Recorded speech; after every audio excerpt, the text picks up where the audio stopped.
Hello everybody and welcome out to episode 115 of the Save Slot 3 Gamescast. I'm your host, UFGizmo, joined us by Massive Das. Hello everyone. And he's American made, CW Lanky. Dave, I am interrupting this broadcast. Because Dave, you didn't ask me what my top 10 PlayStation 2 games were. I wasn't invited to the ball. But Dave, I think the people deserve to fucking know. Okay, well... And I won't be silenced, Dave. One, I didn't realise you even played the PS2 for more than 5 minutes. No, I did, Dave. So I've got a list, Dave. Okay, well let's reintroduce you into Craig, okay? You ready? Hey guys, welcome to the PlayStation Podcast. I'm your host, Chris Pengi. We got a special guest referee tonight, Mr. CW Lanky. And I'll tell you what, brother. So we've already had a copyright strike for American Made, so you might as well come in here and copyright strike your PS2 top 10, Craig. Right, I'm just going to run through it very quick. Right, number 10, boys, Need for Speed Underground. Number 9, Amplitude. Number 8, The Simpsons Road Rage. Great game. Number 7, Midnight Club 2. Number 6, SSX. What a banger that was. Number 5, Dynasty Warriors 4. The best Dynasty Warriors game. Number 4, Tony Hawk's Pro Skater 4. Number 3, Tony Hawk's Pro Skater 3. Number 2, GTA 3. Any guesses on number 1, boys? Kessen 2. Nope. Vice City or San Andreas? No. Okay. Guitar Hero 2. What a yeah. banger that was, boys. Oh, Chris, how physically ill does that list make you? Very. It's a great list. I think it's a great It is. list. It is. SSX is a banger. But there's way Tony... too many multiplats for Chris Pengelly on there. Did you guys have any Tony Hawks in your list? No, to be honest with you, and as we said on the video, which of course you can watch on the channel, I think most of my playtime with almost all of those games would have been on the original Xbox. Because I have 3 and 4 and Thug 1 on Xbox. Need for Speed I had on Xbox. Guitar Hero 2 I had on 360. Dynasty Warriors I just stopped playing for a bit because Kessen was better. What was on yours? Vice City. I said Vice City instead of 3. Road Rage I played on GameCube. I would have had Hit and Run if I'd been again. Midnight Club. Midnight Club had on Xbox. Yeah. I'm guessing neither of you played Amplitude. That's a I did, weird. but I played that on PC. No, I didn't okay. play that. Yeah, right. That's like the music game, right? Amplitude. Yeah, you could edit it. I think it had is it POD added in there? Boom. Yeah, pretty sure I played that on PC. Back in That's the day. the real PS2 list, right? None of your two fancy wancy Metal Gear Solid and all that bollocks. Fuck that shit. Interesting fact, Craig. Your actual correct number 1 is the original RTS game on console, which was Age of Empires 2. Was in fact on the PS2 There you go. and the DS. Yeah. But there we go. Right, we'll Anyway, normal service can resume now. we'll make sure we invite you to our Atari Jaguar top 10 list. I wouldn't want you to miss out, Craig, next week. So Pengi, you know what that means in this quite frankly chaotic episode. It's time for the Pengil's news desk. Time for some news. There's now 12 items on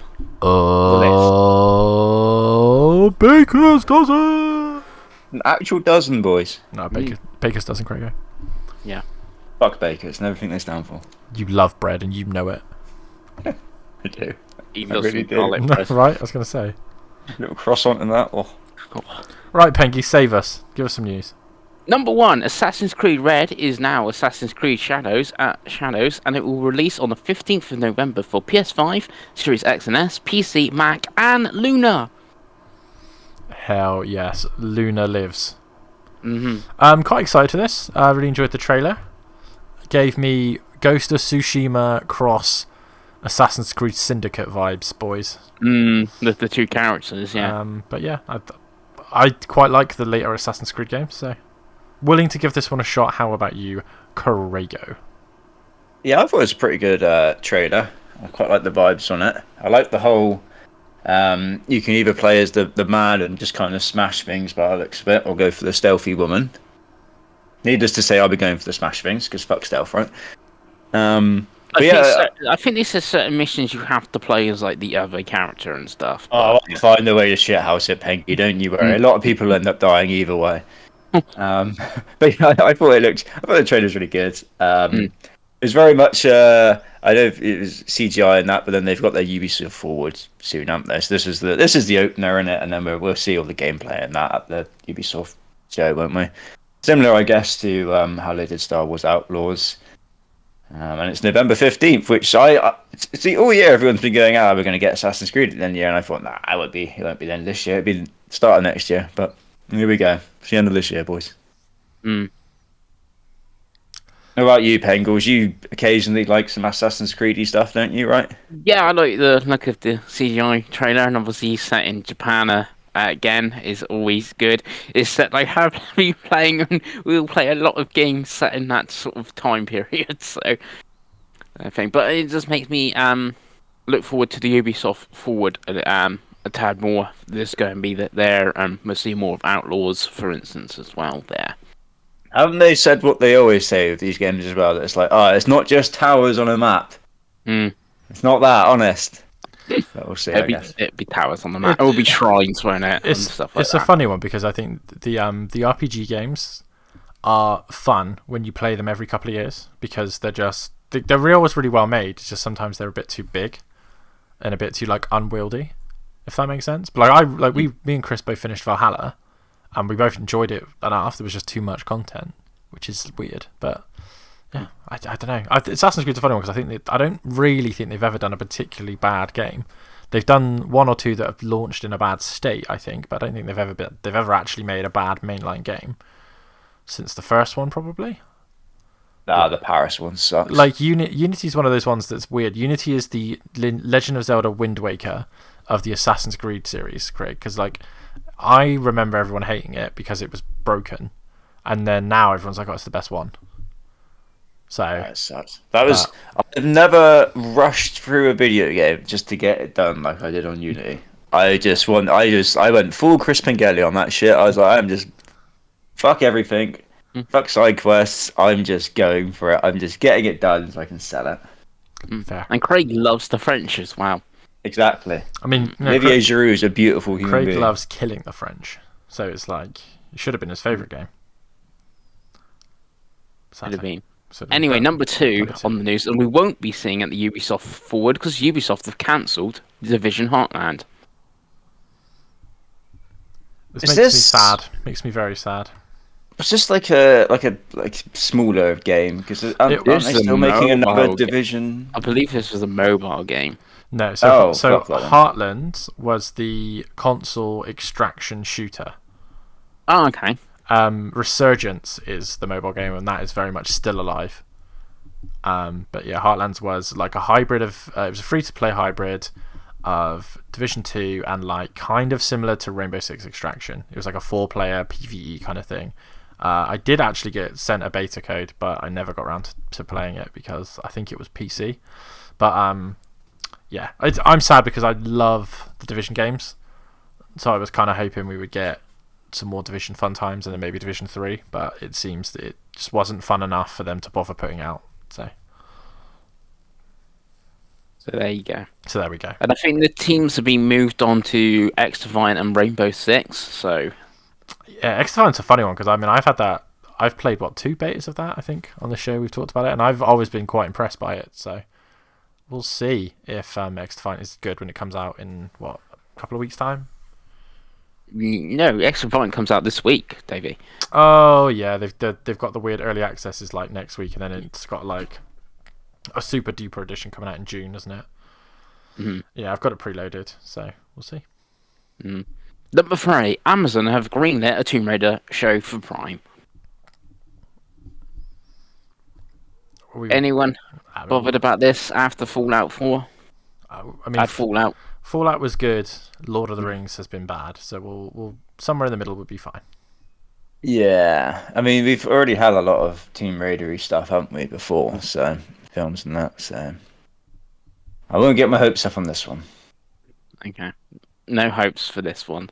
Number 4, Jim Ryan has been replaced now by not one person but 2 people. Herman Pulse will be in charge of Studio Business Group, so that's the first party games, etc. And Hideki Nishino will be in charge of Platform Business Group, which is mainly hardware. But he's in charge of third party relations, which seems a little weird. I think the person in charge of games would be in charge of that, but nah. We shall see, I think. Yes. Any insight, Pengi, as the PlayStation man? Herman will sign off all Horizon projects. Isn't there already like 600 of them in the works anyway? Yeah, but you never have enough Horizon content. Interesting. We shall see. Maybe we can get someone to do a new Killzone as well. Is he like Mr. Gorilla? Is that what it is? Yeah. He goes to developing Gorilla and rose. He's rose all the way up to the very top now, pretty much. Interesting. You might get Killzone again, Pengi. Could do. Number 5. EA Sports College Football 25 is coming July 15th for PS5, Series X, and Series S. This one I have a Fantasy Critic, and the trailer actually did quite good for this, actually. Even though I don't Did really it know have mascot matches? it had mascots in the trailer, and I saw one driving a tractor, so... Yet to be confirmed, but they would be insane not to. That's all we want, right, Dave? That's all we want. Mascots for Big Ray. That's all we want for our Ray Daddy. So I've got, like, 'cause obviously weirdly, like, I've been quite hooked into America recently, because obviously planning to move there. People seem really excited about this. Again, we have no context here because their college system is nothing like our university system. And I've had this explained to me by my girlfriend who has studied at these universities, colleges, I guess, and it's crazy. But yeah, seems cool. Obviously doesn't have a physical here in the UK, which is annoying. Why do they keep doing this for these sports games?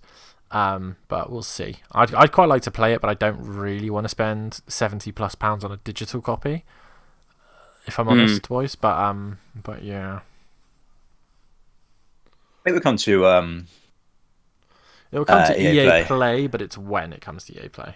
Yeah. Because obviously the problem with the sports games, they come at the end of the year, and you're like, wow, kind of defeated the point now. But yeah, I guess for us, we don't really know that much about college football. I suppose a year old wouldn't really matter that much. No, that's a fair point, to be fair. But yeah, I'm not going to be there like, that's not the Arkansas quarterback anymore. That's bullshit. I think the only quarterback I really know is not in the game. I think he opted out. That's Manning, the 4th generation quarterback, like Peyton and the other one. Eli. I can't remember what their dad was called. Bengals doesn't know. No. Number 6. Activision Blizzard have opened a new studio called Elsewhere Entertainment to work on a third-person action-adventure game, a la Uncharted. And the studio is in Poland. Yeah, isn't it like some Witcher goes? I thought I saw it was an RPG. I might be completely wrong there. It's pretty wild for Xbox to greenlight that after closing 3 studios and merging another one last week to focus on existing projects. Yeah, but I guess I do think there's a lot of the bubbles are very different. Yeah, this is not Xbox. This is Activision. But they're owned by Xbox. That's the point I'm making. Yeah, I know that's the point you're making. It was Bethesda. So why is it when it's bad news, it's Xbox? When it's good news, it's Activision. You see what I'm trying to say, boys? I agree with you, Davey. I'm just saying what the Xbox fans are saying. This is Activision, not Xbox, so it's all fine. Anyway, I think for the general context, it's cool that a new studio is opening. Hopefully, they get a chance to put some games out and don't get shuttered beforehand. But yeah, cool for Xbox fans. It's good that Activision are possibly doing something that isn't called right. That's a positive we can take from. I think it's all we can even hope of at this point, Craigo. Yeah. Number 7, a boxing game has been announced called Undisputed, coming the 11th of October for PS5, Series, and PC.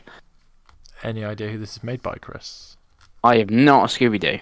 Okay. Well, with that information, cool. I can Google that for you. You're the news master, Chris. Yep, I will Google that for you. Who is actually making it? This is I don't know. Still, Okay, well, there's got to be a dev on here somewhere. Maybe it's Someone's making it, right? Is it not development team? it could be development team. Oh, no, that's all the boxing logos. I have no idea who's making it, to be honest. Because I got the logo for the IBF, the WBC, the WBO, something called the Ring. But yeah, I cannot tell you who's making it. Lovely. So, yeah. So I don't know if that's a good sign or a bad sign that I can't tell you who's making it. I'm glad people come to this podcast for informational news, I'm sure. So it's all good. It's all good, Chris. I mean, Fight Night is the only boxing game I care about. So we'll hold on hope, Craigo, for more of that. Yeah. It's a bit of a weird one. I'm not a huge boxing fan, but I did like the Fight Night games, and we haven't had a boxing game for quite a few years, and there's just like smaller ones on Steam and PC and stuff like that. But to get like a bigger boxing game, because it's got a physical, it's coming to consoles and stuff. Yeah. There we go. Number 8, the Proteus Xbox controller has been announced. This is a controller where it's like a modular controller. It's for like disabled gamers and stuff like that, where they can put the modulars together and make their own controller instead of like the square block of the accessibility controller that's already a thing. It looked quite cool. And they even made like a standard looking controller by putting the blocks together. It's quite expensive though. I think it's like $300 nearly. It does seem very pricey. Then I guess if you are having a very specialist bit of kit like this, then yeah, and it comes from like it's going to be, like isn't it? 20 odd modulars and stuff like that, and they all got different. Like one's got an analog stick on it, one's got an A button and stuff like that. So there's like one where they've seen picture and they've got like a clump, like a cube sort of thing, and then the person's got it in like their one hand, and then they like the stick on the top and the buttons with like every finger and stuff like that. So it's quite useful. Obviously, both Xbox and PlayStation have got controller options. It's just Nintendo that haven't. So yeah, it should really sort that, shouldn't they? Indeed. And talking of Nintendo, we got 3 new games that's come to the Game Boy library, and that is Alleyway, Baseball, and Super Mario Land. Have you played any of these, Dave? I believe you have, haven't you, Dave? I have played all the way through Super Mario Land. Woo! In an hour and 10 minutes, and it was lots of fun. It's a lot easier than I remember it doing. Because if you want some deep cuts here, Craigo, I played it as a little kid on my original Game Boy. I used to sit behind the customer service desk at Great Mills in Taunton, where I believe our mothers all worked together at one point, and I would just sit there on my Game Boy playing Super Mario Land 1 and 2. What a childhood, Davey. What a childhood. But yes, I finished it. It took an hour and 10 minutes. I was like, this was a lot easier as a 34-year-old man than I was as a 6-year-old boy. But yeah, great game.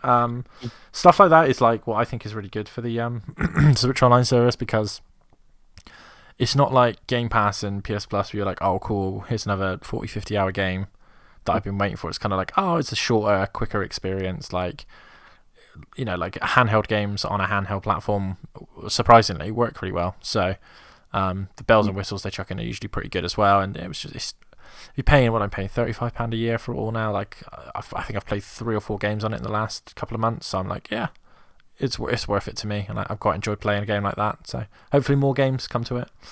But yeah, fun. Yeah. Japan got a 4th bonus game. They got the Frog from Whom the Bell Tolls. Are you going to try to play that one, Davey? I have no idea what that is, and I'm guessing I need to speak Japanese to play it. It's quite text heavy. Then probably not, Chris, if I'm honest. No. I don't know whose it is. I just googled it, and it's not Numa's first game. But that's what I thought it was, and that's why it's got like a bit of relevance around it, but we'd have to dig deeper to figure out whose game it is. But talking of games, 11 games are coming to Game Pass, or come to Game Pass, because obviously some already came. Those are Chances to Near, EA Sports NHL 24, Immortals of Avium. They all are all out. And then from the 21st, we've got Sonya Saga Hellblade 2. And then 23rd is Galactica. Then 23rd also is Haunted. 28th is Moving Out 2. 30th is Humanity. 30th is Lords of the Fallen. Then into June, we got Firework, which is a PC game only. And then Rolling Hills also on the 4th of June. Will you be playing any of those, Craigie, apart from Hellblade 2, which is obvious? Will you be trying any of the others? So I definitely want to give Immortals and Avium Hellblade a go. Just Immortals Avium looked very good. I know it's on both services now as well, so that's cool. Haunted's one that I might check out, depending on what it actually turns out to be. That's one of those indie games where you see the training, like, I don't know what that is, but that looked kind of cool. So I might give that a go. I did that Chance of a Sonar game. That was nominated for, was it the classic Keeley Award, wasn't it? Yeah, it was nominated for Games for Impact. Games for Impact, yeah. So I did have a look and see what this is. So I thought, oh, maybe that'd be good. But it's like a puzzle game with languages, isn't it? And I was like, "Ooh, this is sounding a bit too much to me. I don't know about this." So maybe not that one, but yeah, Haunted, Immortals of Avium, and Hellblade. Hellblade, I'm obviously definitely going to check out. Immortals of Avium and Haunted probably will as well. What about you, Davey? None of them, because obviously I don't have an Xbox, and none of those would make me want to get an Xbox. Yes, but you also have the option of PC and cloud. So. Equally no. I mean, Immortals of Avium is on PS Plus, I think, or has been. So maybe I'll play that. But no. I don't do weird indie games, hockey games, or weird scary. But you can play as the Pittsburgh Penguins. I mean, that's great, but how many Pittsburgh Penguins games have you watched, Pengi? None, but there we go. So there you go. And talking of Plus, we've got a bunch of Plus games as well coming, which are coming May 21st, and they are Red Dead Redemption 2, Device Inc., and The Sims 4 City Living, which is actually an expansion, Crime Bros. Rocky City, The Settlers' New Allies, Stranded, Alien Dawn, Cat Quest 2, Lego Movie 2 video game, and Watch Dogs. That is the extra games, and then the premium are 2 Extreme, G Police, and Wham's Pinball. Will you be playing any of those, Davey? You be on the Crime Boss Rocky City with Vanilla Ice Baby. No, obviously the highlight there is Cat Quest 1 and 2. But no, nothing. Again, I play it down the middle.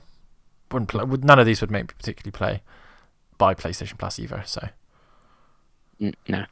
There's local co-op from Cat Quest. You and Chloe can play some Cat Quest. We could. I do actually own all the 2 of the Cat Quest games that are out so far, but yeah. Again, I don't think that's a PS Plus lineup that's going to turn anyone's heads. I don't think Craig's suddenly going to go out and be like, "Yes, Worms Pinball." So, what I am excited for, though, Pengals, is we can now get the Chris Pengelly review of Crime Boss. No, I don't know if I'm actually going to play Crime Boss City. Crime Boss Rocky City. Brain Why not? I feel like we need you to play that, Craig. Yeah. I was hoping for Pengals, yeah. Okay. That was my big hope. I mean, in all seriousness, Red Dead 2 is great. We'll talk about that later. But I'd imagine people who probably want to play Red Dead 2 at this point have already played it. What about I don't think the multiplayer is like that big, right? Like it is for GTA. No, it's not quite as good. What about the Cat Quest game, especially on your pickup? Possibly Pengals. Yeah. Possibly. I can see that on your pickup. And then we got number 12 on the news. Last news, Square Enix plans to go aggressively multi-platform to combat losses. Yeah, so obviously we can see they have a lot of stuff which either comes exclusively to Nintendo or PlayStation, right? Does this mean Foam Stars finally comes to Xbox though, Pengles? Is this the moment we've all been waiting for? I don't Is know. this going to save Foam Stars? I don't think anything's going to save Foam Stars. Oh, fuck. Well, that's what I was hoping for. Yeah. Yeah. I don't think. I guess the big one everyone wants is Final Fantasy games actually going to come to Xbox at this point. It sounds like it may do, right? I don't think it'll save either companies at this point, but it'd be good for all games to be on everything. But I don't think Final Fantasy VII Remake is gonna make much money for Xbox or even much money for Square. I just thought it might be nice, but okay. All hope has been lost. God. But yeah. I mean, personally, I'd still play it on PlayStation anyway because it's on their subscription service. But yeah. Well, I dropped out of the thing. You're talking to Square Enix makes me run away. Fingers had enough. He wants his Square Enix things locked down to one platform. Yeah, which is actually mostly Nintendo, but I don't. Yeah. Apparently, they're small indie games according to Xbox era, the Nintendo titles. So there you go. Triangle Strategy, small indie title. That one. The bitterness voice is crazy. Yeah. Yeah, I can't imagine because Triangle Strategy is not on PlayStation yet either. It's only on It's only on Switch and PC. Yeah, but they could finally see that come to PlayStation, I guess. Yeah, and Xbox, etc. Which I don't get also on this is people obviously are going, oh yeah, the games are going to come to Xbox and stuff like that, and wanting Final Fantasy. I get that, but Square have put out 47 games since 2020. Most of them haven't come to Xbox. Like Saga Emerald's come to PS4, PS5, PC, Mac, both mobile platforms. It's literally on every single thing. I'm surprised there isn't a Playdate version of it, yet it hasn't come to Xbox. Like, those games should be coming on Xbox before Final Fantasy. The games that they've already made, they're making multi-platform games anyway, and somehow not putting on Xbox. I think the difference there is, Pengi, is you got to be realistic. I don't think anyone knows what Saga Emerald is. No, I know what Saga Emerald is. I'm frantically googling it now to try and have some context. But if you go on the Xbox store, I believe all the Saga remakes are on the Xbox store. So they've put all the remakes on there, but they haven't put Saga Emerald on there. So if you were Xbox only, and you've gone, I've played Saga Frontier 2 remake, that was great. I want to play this new one. Oh, it's coming to every single console under the sun, apart from Xbox. Yeah. And I'm sure that's devastating. But yeah, no, I think I'm pretty sure is Star Star Ocean the remake I played? Is that on Xbox, for instance? No. Exactly. It's on Switch and PlayStation. That's my point. Out of those 47 multi games they've already done, like all those should have been on Xbox already. I guess it's because they just don't sell on Xbox. That's probably the grim reality. Yeah, it most probably is obscure kind of JRPGs on Xbox. You know what I mean? Yeah. Yes, and same with Capcom coming soon with like Monster Hunter Stories HD is not on Xbox. It's at Horizon's Worlds are. Basically, I'm saying if you're going to make a multi-format game, make it multi-format. That sounds too simple, Chris. Yeah. Yes. It does sound too simple. And that was the news. And my rant over Square. A lot of bitterness from everyone this episode. Craig started the show with bitterness and it's just continued. But speaking of... I was celebrating the PlayStation 2 day. Where are you there, Chris? Great. Right, let's move on to the topic of the show. Tots, which is, of course, what we've been doing a lot recently, is the games of the year of years that we didn't do games of the year. So we've got to 2018. So we're doing the games of the year 2018. And, boys, we had... Let me just do the math in my head, because, we had 21 individual games for our top 10 2018. Nice. It was a good year. It was very difficult to pick games. For me personally, I think I had about 23 myself before I whittled it down. But yes, are you boys ready for me to list Save Slot 3 2018 games of the year? Do it, David. Yes. So the games that did not make it, boys: Yoko's Island Express, Celeste, Shadow of the Tomb Raider, Detroit Become Human, Tetris Effect, Xenoblade Chronicles 2 Torna the Golden Country, Moss, Grizz, Super Smash Bros. Ultimate, Ni no Kuni 2, which actually had 2 votes but still didn't make it, and Spyro Reignited Trilogy. So those games didn't quite make it, but we did all of them. We put them in our list, so we know. I'm surprised Celeste didn't make it. Only you voted for it. It was Sad about times. 14th for me. It was all right, but I don't need games about depression. I'm cool. Number 10, Craig, is a Craig only pick, and that is Assassin's Creed Odyssey. Which is That's the a great last one. Assassin's Creed. Yeah, it's the last Assassin's Creed I played, I think. It is. It's one of those games I feel like if I'd played it for sure, I think I probably would have given it a point to, but I haven't. So Yeah, it's very good. It is the Greek one. I think it's the first one they did the male and female protagonists, right? Mm. yeah, I think everyone played as Cassandra because she's the better of the two. she's the canon choice, so I think that's why people went for her. It's also a Yeah. really long game.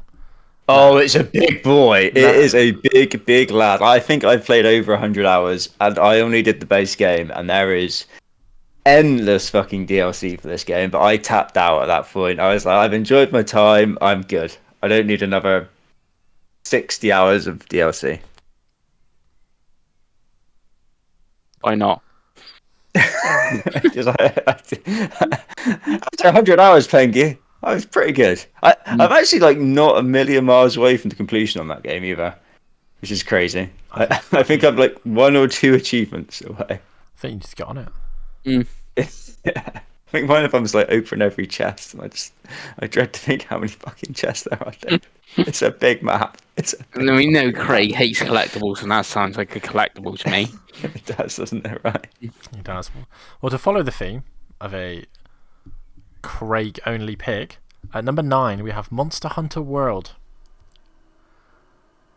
Oh yeah, because I don't think Penguin played it. It was Rise that you got into, wasn't it? Yeah, I did play World because I didn't finish it. I didn't consider it. Yeah. Again, another big ass game, boys. I think I played about 80 hours of this as well.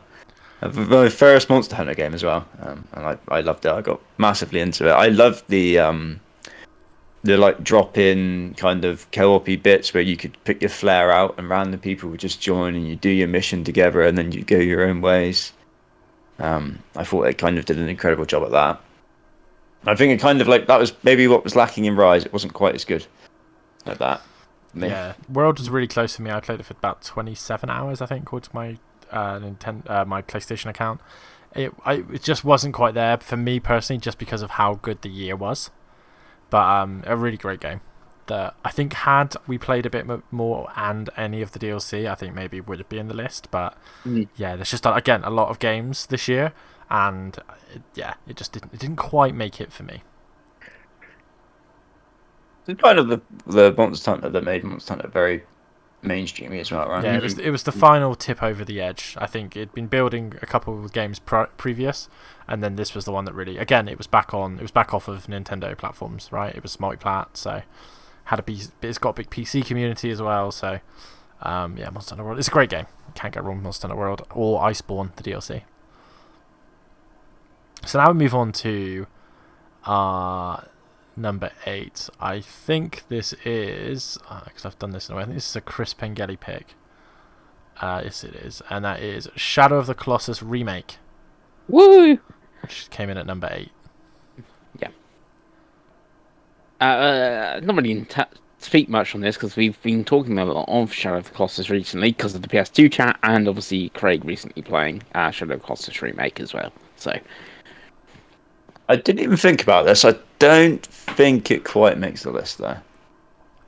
I liked it, but I'm not quite sure it makes my top 10. That's fair. I've not played it, so it's not in my list. So moving to a Dave only game now at number 7, and that is Super Mario Party on the Switch, which I gave 8 points. Was my number 3 game for the year. Really love Super Mario Party. It was a return to Mario Party actually not being trash. Played 30-40 hours of this with friends and family and etc. It's a fun ass game, boys. It's the first one. I think the one that's just come out is more fun. But that obviously is not on this list. But yeah, Super Mario Party is the first fun Mario Party game since the GameCube. Absolutely adored it. Played it a lot. Can't go wrong with Mario Party. Still play it now and then because it's the one that uses the Joy-Con with all the actions, emotions, and stuff. But yeah, it's a Mario Party game. It's fun. It's good. I enjoyed it. There we go.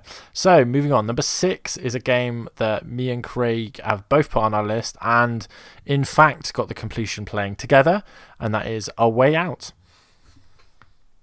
What a banger, Davey. What a game. It was a fun time we had, Craigo. It was. Great game. Absolutely great game. I love the change perspective in this game as well. There's like a 2D bit in there where you're just going nuts in the... Is it in the hospital? Mm-hmm. Oh, it's such a good moment. There's so many just great moments in this game. It's fantastic. It's brilliant. Yeah, it's one of those things where the whole is better than the sum of its parts. If you broke the game into pieces, it's probably not as good. But having all of these pieces together just made it a fun time. Has a really good story. All the different little sections are pretty enjoyable. And we just had a great time playing it, didn't we? So it's one of those where I'm like, you know what? Yeah, I had it at number 8, and I think you had it at number 6. So yeah, a fun time to be had, boy. Have you two done It Takes Two yet? No. It's No, finding the started, I time. think. Yeah, I've had a much busier life since then, to be honest with you, haven't I? I've been a bit chaotic, a bit crazy, haven't I? Let's be brutally honest, boys. So I haven't been able to make as much time for Craigo as he deserves. But we did do Halo recently, so that's all good. Number 5, a game that is only on my list, and I am kind of surprised it's not on Chris' list, but then I remembered that Chris is a hipster, and so he wouldn't vote for a game like this. It was my number 2 game for the year, and that was Pokemon Let's Go. I did like Pokemon. I do like Pokemon's Let's Go, but it is in my 5 that didn't make it. I think I've got it in 12th for that year. Yeah, I really enjoyed it. I'm completely nostalgic for The original 151. The original 151. So it's like that with good graphics, and I enjoyed being able to see the Pokemon. I enjoyed being able to throw balls at them, and it's just another well-made Nintendo game. I know it's cliche at this point to say it, but these Nintendo games are good. You know, it's again cliche as hell, but it's a good game. What more can you say? So number 4, I believe, is the first game that all 3 of us have.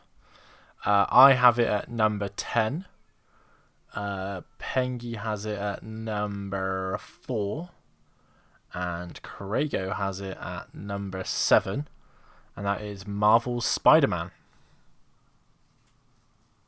10, Dave. Look at it, 10. You know that That's I don't a like. joke. You know that I don't like it that much. And again, it's been a good year, so it was good. The fact that it made the 10 was good, but I didn't like the newest one, and I think Miles Morales is the best of the 3. But Yeah, you two tell me Miles- all about Marvel Spider-Man. I'm just shocked that it's only 10 to be. You talk about it, Craig. I liked it a lot. For me, it's my least favorite of the Spider-Man games. I think I go 2, then Miles Morales, then the first one. But I think there's no denying it's a fun-ass game, right? Just the web swinging around is great, right? Oh yeah, the website. It does have the weird stealthy bits, but it's not got too many of them. I know everyone moans about them, but they're not too bad, are they? No, No. it's a tough one because, like I said, my top 10 for me personally is all great games, It's a great year, and it's a good game, but it's not one that I'm like I want to go back and replay at all. Like when they did the PS5 port, I turned it on, I popped the trophies, and I was out of there. I didn't even do the DLC. I was just like, it's fine, you know. But I think also the games that have come out after it haven't helped because the formula was so the same in especially 2 that it's like maybe that has made this one feel less special, like it's kind of boring. But again, still made the 10, so it wasn't awful. Mm. Pengels hates life, doesn't he? So number 3, a game that only 2 of us have taken. I had it at number 5, and Craig had it as his game of the year, and that is Red Dead Redemption 2. Craigo, tell us all about it. The curse is broken, Dave. My number 1 didn't not make it for once. Well, Okay. it was in someone else's list for once. That's good, right? But the Red Dead 2 is a bang. I think when I started doing my top 100, I think it was in I remember 7 or 8, very very high. I think it's the best open world that anyone's ever made ever. In the sense that it's so detailed and it's so it feels so lived in. Like all the NPCs actually feel like they are there living their lives, doing stuff as opposed to just existing for you to walk past them. Which can be the case in other open world games. The story is exceptionally good. All the characters are brilliant. The twist where you end up playing a character who's kind of dying of sickness is just great, right? So yeah, I think it's a phenomenal game. Yeah, I really enjoyed it. It's a funny game because it's it's got its ups and downs, but it's one of those games that has just a pure momentum. And it starts slow, but the fact that it starts slow is almost the point of it. If that makes sense. It starts slow and you're like, oh, this is really slow. And then you actually get down to it and you're like, oh, I understand why it's slow. Because it can build and build and build and build until you get to this ending and you're like, oh my god, what a game. The epilogue probably is what kept it from being a little bit higher on my list because I think it was too long. It was cool to be that character, Craigo, but it was also have we already tread this territory? You know what I mean? Have we already done this? But yeah, it's weird for me as well because obviously I never played Red Dead 1, so yeah, doing the epilogues there. Yeah, it's just a bit long for what I think. I think the ending where it should have ended was perfect. You know. It was such a big event as well. This game, it's fucking everyone in the world played this. It was crazy. Well, I'm pretty sure that all 3 of us bought it at work on the same day because it was definitely a game that I bought in where we all worked together. Yeah. Yeah, I played it and finished it. Nice, but didn't make your top 10, Chris. Any reason why it didn't make your top 10? It's so boring. Nice, but you finished it. Yeah. It's similar to Breath of the Wild. I basically finished it to say I finished it, sort of thing. Okay. Yeah. Chris Pengelly, everyone. It's not even in my, like I said, it's not even in my top 15. Okay. Moving on to our number 2 game, which is a game that all 3 of us have had. So far, this would have been the game of the year on the previous years we've done, as I had it 4th and you both had it 2nd. And that is God of War 2018. Oh, yeah. Chris, banger. Tell us about God of War 2018. As Craig just said, it's a banger. Reinvented the series being in this sort of sequel, sort of reboot thing, mixture, going to the third-person action-adventure game, which I know was 4th on your list, so obviously did do quite well. I know you're a little bit sick of that, Davey, your main character and your little sidekick sort of thing, but it did it so well in that world of Norse mythology over the Greek and Kratos being in a different land and stuff like that, and it still looks fantastic as well. Yeah, it's just a great game in there. It is great. I think it was when I played it, it was the best looking video game I played at the time as well. It's just absolutely stunning. I think it was one of the first games I played on my TV that I have now as well. So I think it was the first time I experienced HDR and all that. And it's just incredible, isn't it? Mm-hmm.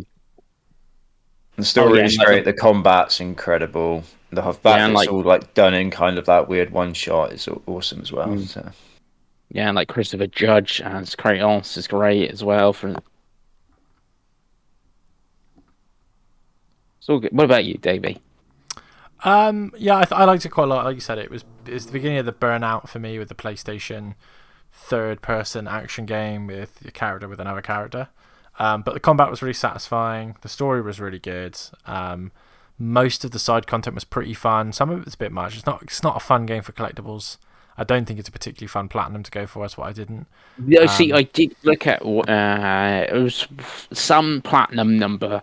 I can't remember what I did actually for the end of the platinum. I was like, oh yeah, I might do God of War 1 because I sort of got the platinum for God of War 2 if it wasn't bugged, sort of out Cory Barlow.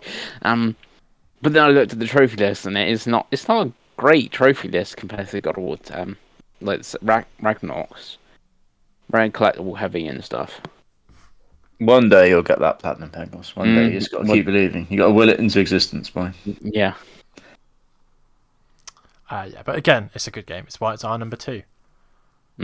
But, boys, our number 1 game of 2018, again, all 3 of us had with a record high of 28 points, with me having it at number 1, Chris having it at number 1, and Craig having it at number 3, which might even be the shock of the show.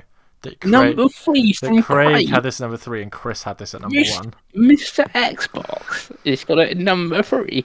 And that is, of course... Hey, Red Dead's a banger. I mean... And that's, of course, Forza Horizon 4. I mean, Craig, I feel like you need to justify why you didn't have this at number 1. It's just a great year, boys. It's a great year. Like I said, Red Dead is incredible to me. Same as God of War. I prefer Forza Horizon 5 to 4 personally. But I still love 4. 4's great, right? Obviously it brought in the seasons, which is very good. And all of that, and we played quite a lot of it together as well, right, David? We did. And I think we went back and did we do the DLC together as well? We did. Yeah, because I don't think I ever did the DLC like when we originally played it, and we went back and did it. Because 4 was the transitional game, wasn't it? 4 was the one that was also on Xbox One and Xbox Series, right? Is that the one? Because the Lego DLC is what we played when we changed over to the Series X and S. Yeah, I believe so. What was the one? Yeah, because they did the day 1 patch, didn't they? For the Yeah, because I remember I was playing on my One X still, where Craig was on a Series X. And I was fast traveling and annoying you. Yeah, seeing how many times I could fast travel and the time it took you to load. Yeah. Poor Pangles. Yeah, poor Pangles. But yeah, why was it your number 1 then, boys? Go on. I just think it was an evolution of the of the series, really. Like, it was just one of those 3 in Australia I absolutely loved, and 4 was in the great United Kingdom, and it just amped everything up. Like, it was fun to play on your own, it was fun to play with friends, they had a lot of content, the DLC content was obviously really good as well, and it's just a really well made game. It's the best series that Xbox has.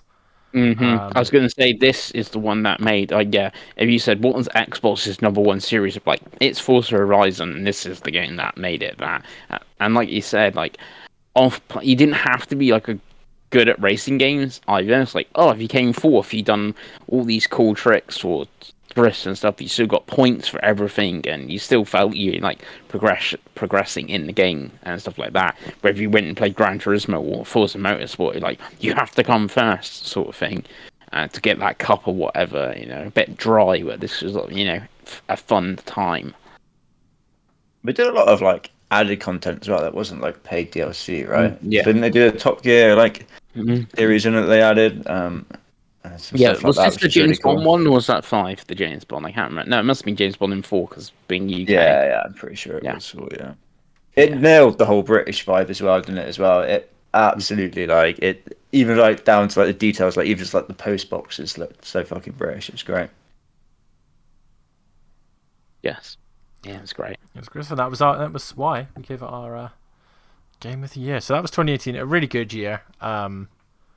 Like I said, for me personally, I think 2018 seems to be the last really, really heavy playing everything year, because we had a lot of games. So, for example, Ni no Kuni 2 not making it, that both of us had on the list, and Spyro Reignited Trilogy, Smash Brothers coming out, Xenoblade DLC, like, there's all these games that in an ordinary year, I think, something like Detroit Become Human would probably have made more people's lists had it not been quite a good year. And the fact that there's so many games on here that aren't on other people's lists as well, which is pretty interesting. But yeah, I think 2018 was a really good year, and it continues. 2017 is next. I made my 2017 list, and I'm like, oh, that's also a very, very good year. A very, very good year. So games are good, boys. Who knew? Yeah, dude. The one surprise for me was I was surprised, maybe even like a tenth or something. Craig didn't have Shadow of the Tomb Raider on his list. That was Oh, it was really close. So I think I had like 13. I was like, I want these to make it, and I was literally moving the ones around at the bottom, trying to figure out what was not going to make it and what was. Yeah. But yeah, no, Shadow of the Tomb Raider was one of the ones that was very, very close. Yeah. I did really like that game. It's such a ridiculous. It might be the best year we've done so far. Yeah, I'd say so. I think it's pretty I consistent. think it's got like 4 or 5 games that are in like my top 25 or something like that. So yeah, it's a pretty absolutely pretty consistent year.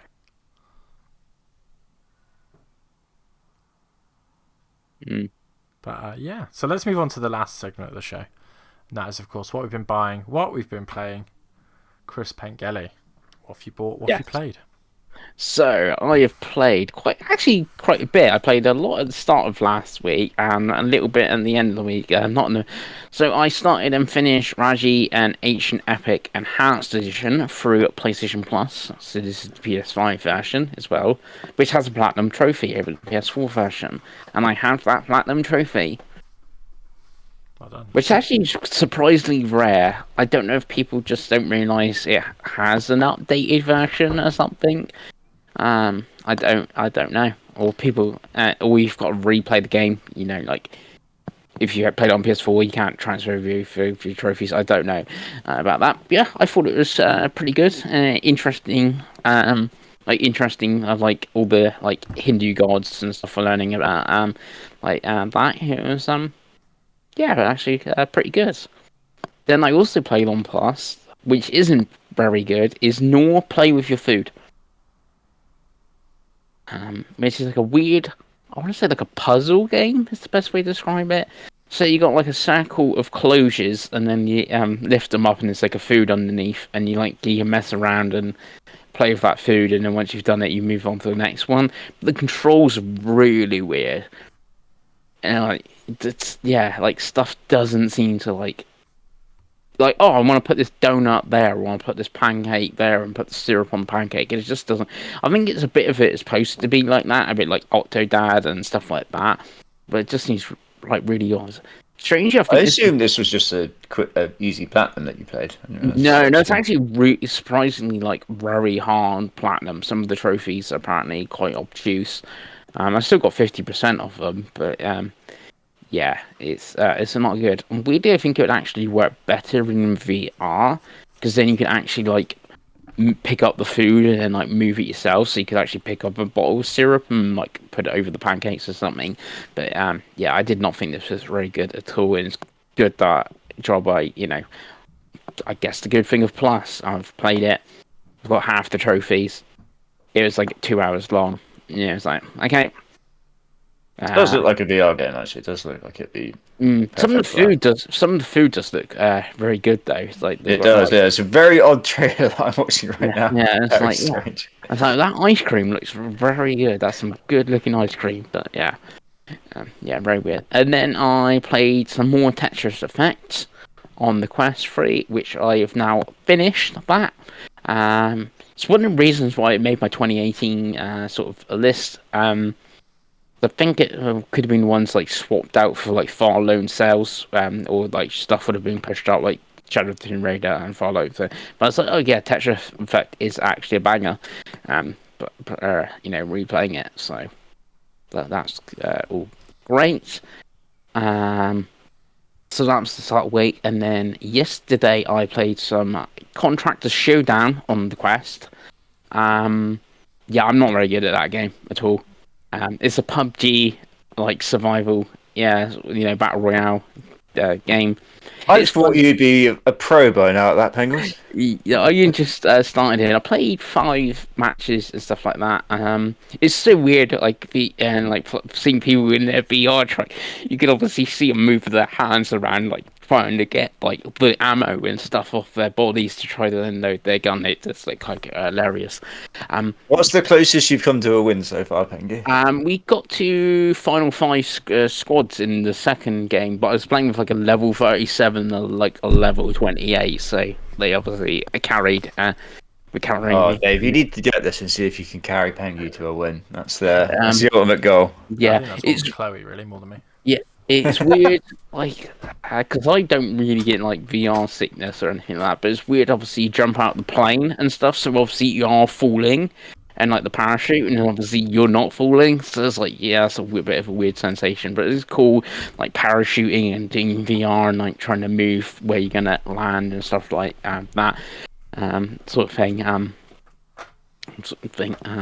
So that was a bit of an odd one. I don't know how much more I will play of it, but thing. And then I play some more VR, and it's up on the channel because I started Ultimate Swing Golf, which is from Claphands, which is great from what I played. But I only played like half an hour of it because I was recording it and obviously playing the 5 matches. The headset needed charging. Otherwise, I may have played some more of it, but what I played yesterday was very fun, so I definitely want to play more of that game.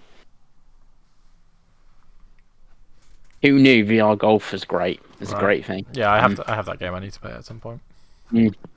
Craigo, what about you? If that's all, if you're done, Pengi. My purchase was the golf game on the Quest because when Craig goes, "How did you get that game? It's a digital game." Yeah, plus I bought that on the Quest store. Nice. Craigie, what about you, boy? On the Xbox, just more banishers. I don't know how far I am through. Probably, I don't know. I feel like I'm probably like 2/3 of the way through now. I am being full Craig though. I'm trying to do all the side quests and all the hauntings. And there's quite a lot of side content in there. So that is keeping me going pretty nicely for now. And then on the PlayStation, boys, we have a pickup. And it's a big pickup. It's the Portal, which obviously Pengi has as well. I picked this up. I think it's dead on £200. And I ordered it from the actual proper Sony PlayStation store. And by God, boys, they delivered that shit quickly. Got to give them that. Yeah, that store was actually very efficient. Really good. I bought stuff from there before, and it's like pretty much next day, pretty much free delivery. Pretty good. It is. It was like originally. It was like I think did I order it on the Wednesday morning or the Tuesday, something like that. Anyway, originally it was going to be the Friday. I was like, oh, that's perfect. I'm day off on the Friday. Lovely jubbly. And then I got to work on the Thursday. Just checked my phone. I was like, I'll just see if it's still coming on Friday. And it was like, oh no, it's coming like before 10 a.m. today. And I was like, fucking hell, that's fast. So that arrived. Been playing quite a bit of it actually. Very much enjoying it. It feels great. It does feel like a proper premium product. The screen, I'm not a big like screen nerd, but the screen seems pretty damn good to me. It feels like very rigid and like well made. And obviously it is literally just a DualSense cut in half as well, so you get all the benefits of having the cool DualSense effects and that going on as well. In terms of like network and stuff like that, it's been mostly pretty good for me. I do find that if someone else is using the internet as well, it kind of struggles a little bit. I don't know if you find that, Pengi, or if I'm downloading something, it will struggle definitely. So I've learned not to download games whilst I'm using it. Yeah, it's definitely if you're doing something like that else on the PlayStation, like download stuff, or like Helldivers constantly has an update of stuff. It's like, oh no, the Helldivers is doing an update, right? Leave it be, sort of thing. But like, I think I last played my Portal last week when I was playing Stellar Blade. Yeah, it was last weekend when City lost to Arsenal in the WSL. I played Stellar Blade as well, like watching the game, and that, like, obviously that's a hack and slashy type game where you got to use parries and stuff like that. And it's like, yeah, there's no problem whatsoever. I was doing like side content on that game at the time, and yeah. Nice. Yeah. So mostly for me, it's been fine connection wise. Like I say, it's just sometimes if there's two people, but I do think that's probably as well because where I'm playing is quite far away from our like wireless router, so it's kind of the signal isn't the best. Do you still need to pretty good. invest in an Ethernet setup for the PlayStation to begin with, Grego? Is this what you're at?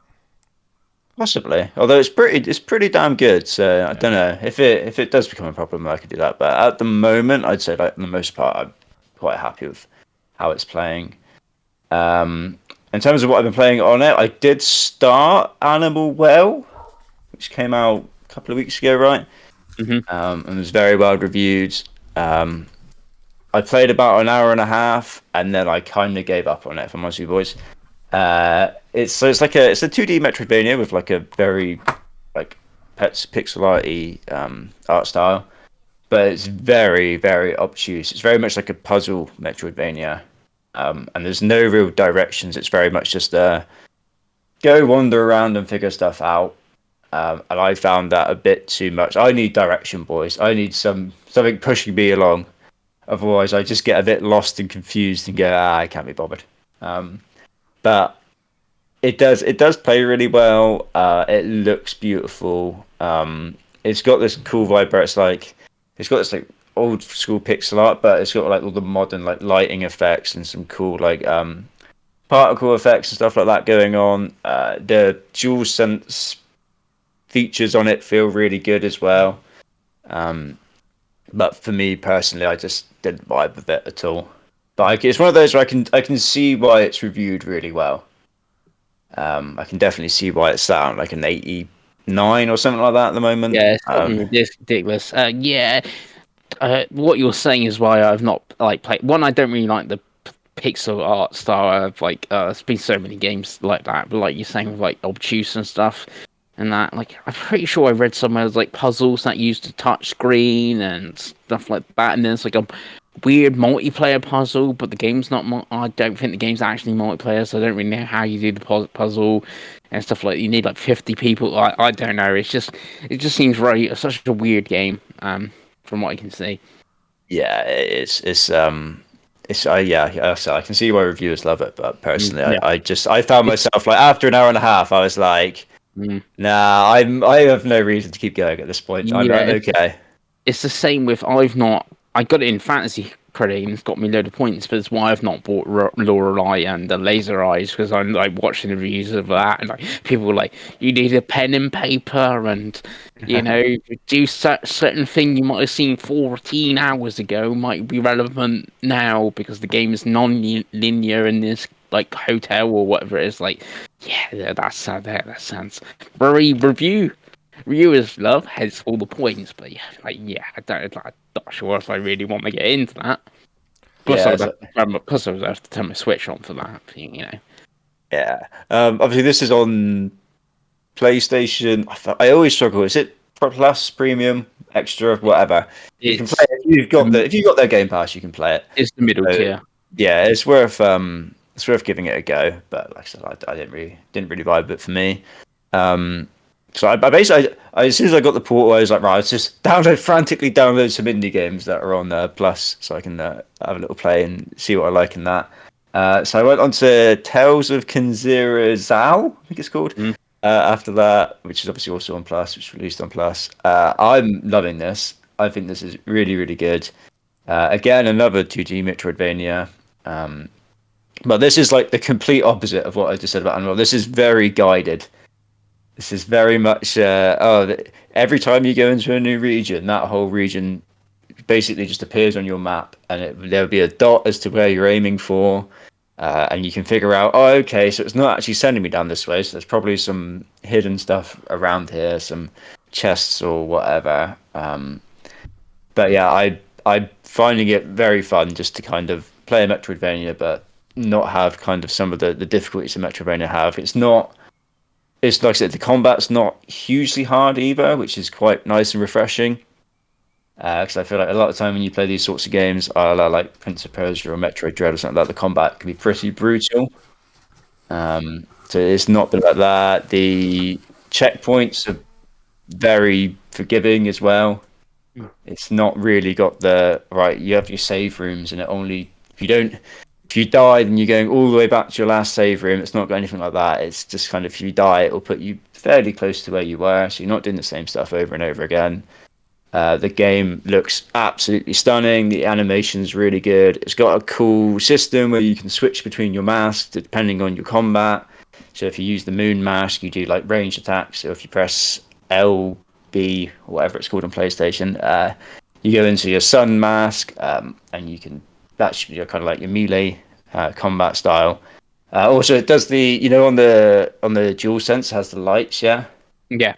So when you're on the portal, obviously it has those lights, and if you, depending on which like combat mode you're in, the lights change between blue and orange, which I think is really cool. It's such a weird little feature, but I really like it. But yeah, it's a game I'd very much recommend, especially to you two, because I know like all three of us kind of like dabble in Metroidvanias, right? But we're not like full on like hardcore Metroidvania guys. This is kind No. of quite forgiving and quite chill to play. Yeah, it's one I was thinking about playing. I've just not really, had the time. Like, I played those 3 games that I finished at the start of the weekend and a little bit of VR, yesterday. But it's one I've definitely thought about starting at some point, and I actually mean starting at some point. And like, I've got it downloaded, ready to go, and that sort of thing. Yeah, like I said in our chat, I prefer this to Prince of Persia so far, definitely. Prince of Persia is like, it is kind of more the opposite. It is pretty brutally hard. It's got a lot of hard boss fights. It's a lot of just figure out where you're going yourself. Whereas this is a bit more kind of forgiving. It's perfect for handheld as well. It's perfect for you to just chill, lying in bed. You don't want to be stressed out doing the same boss fight for 2 hours, smashing your head against a brick wall. Nice. Yeah. I suppose the big question I have for you, Craigo, is have you enjoyed the Portal enough so far that is it gonna start affecting decision making? So you're gonna get these multi-plat games now, and you're gonna go, oh well, actually I will get it on PlayStation because I can do both. Or is it too early to tell? Think it would depend. I think it would depend on like if it's something I'd want to play handheld. Yeah. So like Tales of Kenzera, I was gonna just wait for that to come to EA Play. Even though I have the PlayStation Plus, but I was like, oh, this looks like it would be perfect for handheld, and it is. So I think it will depend on that front. I also just think like it's probably going to depend a lot on what games are on what service, because obviously I have both services like paid out. So Lost Judgment is on PlayStation, right? So I think I'll just play that on PlayStation. Same as like Near Replicant, stuff like that. I suppose the hypothetical one I think for me and Chris would probably be, so say there is a Like a Dragon Infinite Wealth 2 that is turn-based and that same price on both, but on PlayStation you have the Portal now. Would it still be an Xbox game just for the brand loyalty and the achievements, or would you go, well, actually this is the kind of game I would grind out side quests and such on the PlayStation? No, I think that still stays on Xbox. Okay. I think I can. Yeah, I'm still like holding on to achievements and that sort of thing to enough to want to play like games like that. You are the last one standing, which is quite interesting. So we'll see. I do also think I was talking about Stellar Blade. Obviously, that's a PlayStation exclusive, but how I played that is like, okay, that game is very story focused and. So the main story I still played on TV, but like I said, I was watching that WSL game, and it's like, oh, I'm just going to do side content and now in Stellar Blade and run around the map for a bit and stuff like that. So not even like indie games like a Kenzara Zao, which look great and play great on things. It's like, oh yeah, I'm just going to mess around for like a bit in this game and jump in sort of thing. And I could also feel like, is Until Dawn on your backlog list, or was on your list of like PlayStation games you wanted to play, Craigie? So it didn't make the backlog list. It nearly did, but it is one that I want to play definitely. Yeah, like I could even see that being decent on the Portal because you're just making your like choices and stuff like that, and stuff like I'll make these choices and that. That's from like playing the Telltale like Walking Dead games on Vita and stuff like that. I can see that sort of working quite well on the Portal as well, sort of thing. Like so I think side quests for big games or like content, like 2D indies and stuff work well, and maybe like the choice games or whatever. But then I guess something odd game of FC24 or something would work well on it as well. Yeah, it's perfect for like indie stuff like that. Like I said, I downloaded like a handful. As soon as I picked it up, basically. Like I think it's stuff that like I don't even know if I like, but like stuff like Dave the Diver. I think I've downloaded just because I was like, well, it's on Plus. I have this now, so perfect opportunity to give it a go, right? I guess that your Switch was dead, but like Dave the Diver is on Switch. I know you'd have to pay money, so let's say you didn't have Plus or whatever, and you actually really wanted to play Dave the Diver. I guess that totally kills the Switch. You would go buy it on PlayStation because the Switch is dead. I guess the portal you finding feels more comfortable and stuff. Yeah, oh, definitely. Yeah, definitely. Especially like if you, I mean, it's weird because obviously we have the split pad Pro things, right?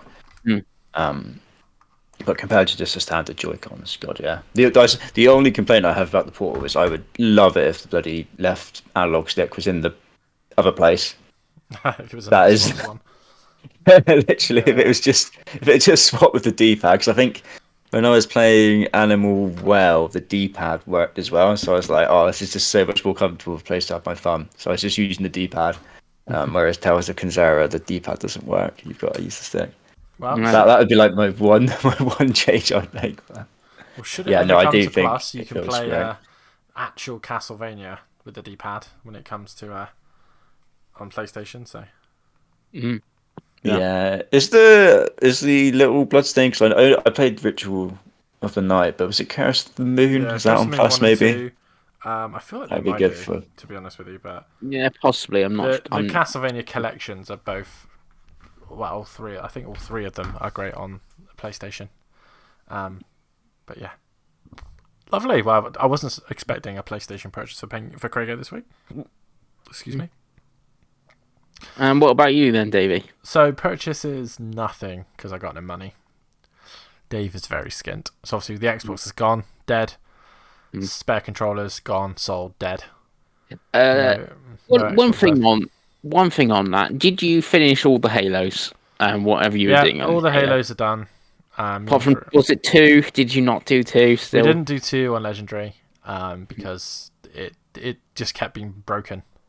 Obviously, I still have Game Pass until September 1st, I think, or August, something or other. So if me and Craig really want to, I can cloud it, but I'll use the Stadia controller. Why not?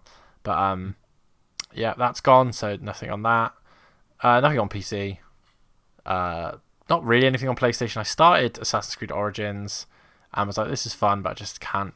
Again, I work on a computer screen all day, so like the urge. Ironically for me, a portal would be wonderful at the moment because actually that would be the moving away from my 4K monitor that is needed at the moment. But so I haven't really done that. I played a little bit more of Kana. I was like, it's fine.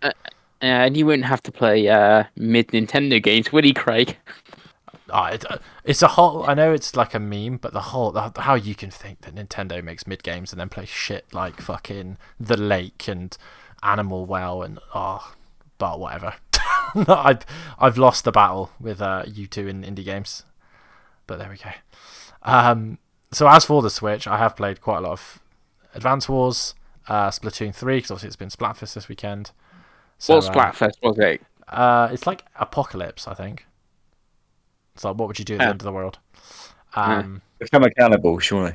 No, I think I just chose to ride it out. I was like, you know what? Don't care. Just gonna keep playing video games. But obviously I played Super Mario Land. We've talked about already.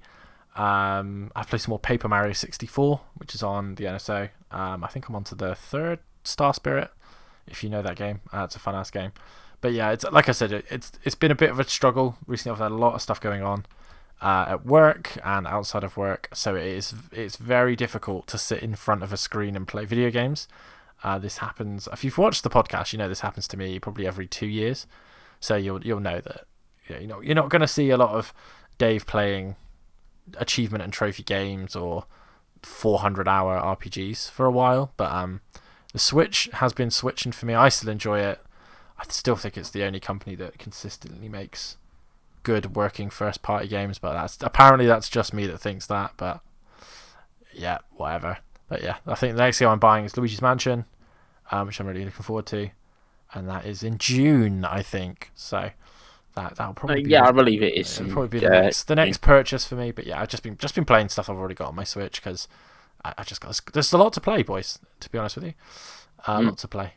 At some point, I need to find a way to play Cyberpunk and Elden Ring. Now I don't have an Xbox, but who cares, right? We'll figure it out. Mm-hmm. VR, You need to hope like one or both of them comes to like Plus or something. Again, it's not even that. I just don't think I have the time at the moment. To be honest with you, like I said, it's the old 40+ hour work week on a computer. It just doesn't make playing a game like Cyberpunk particularly interesting. To be honest, boys, I can't even really play games in bed at the moment. So it's like that aren't on a handheld.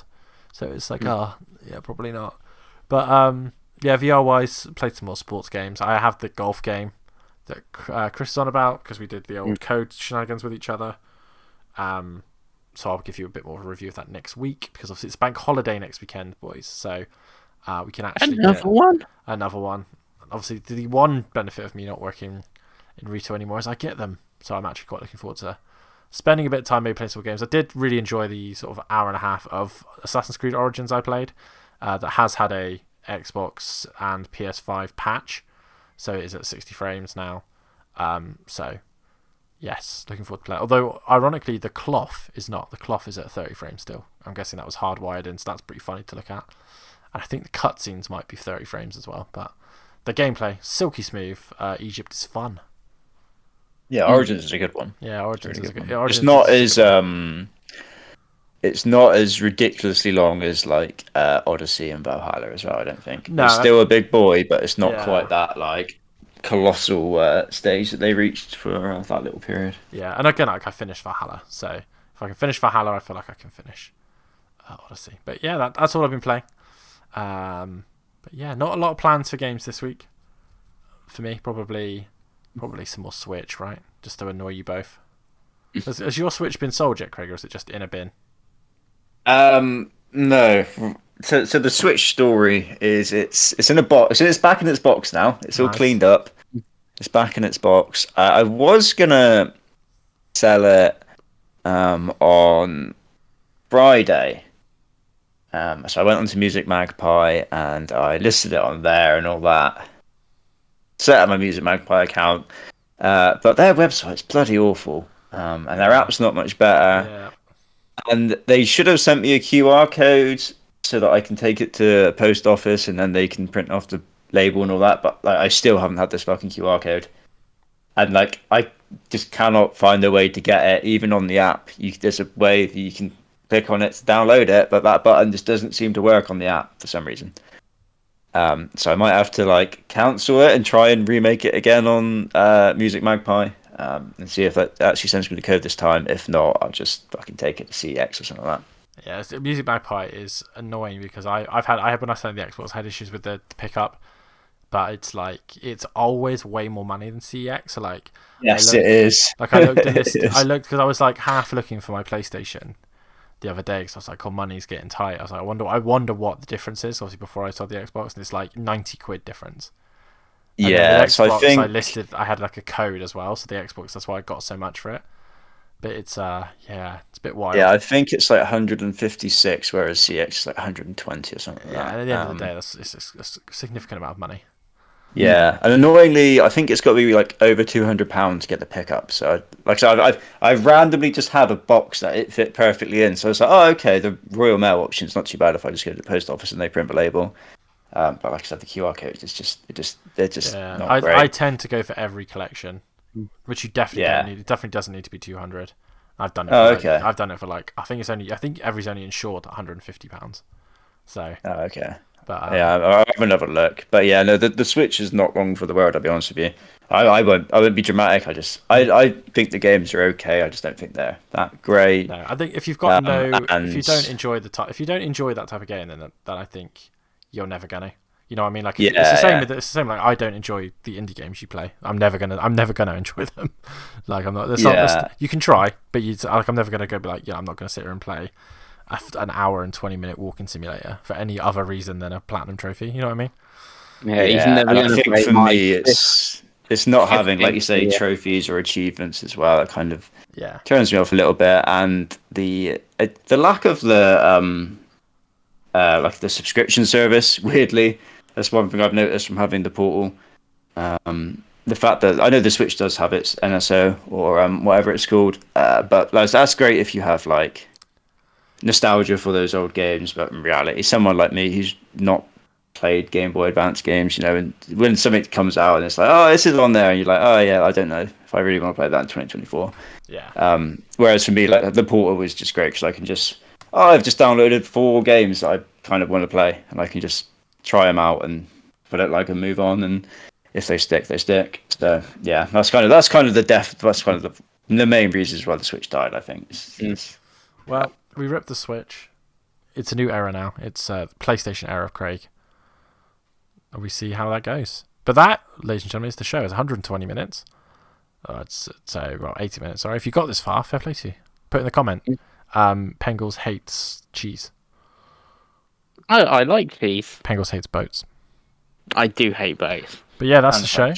French. We will catch you next week. Bye.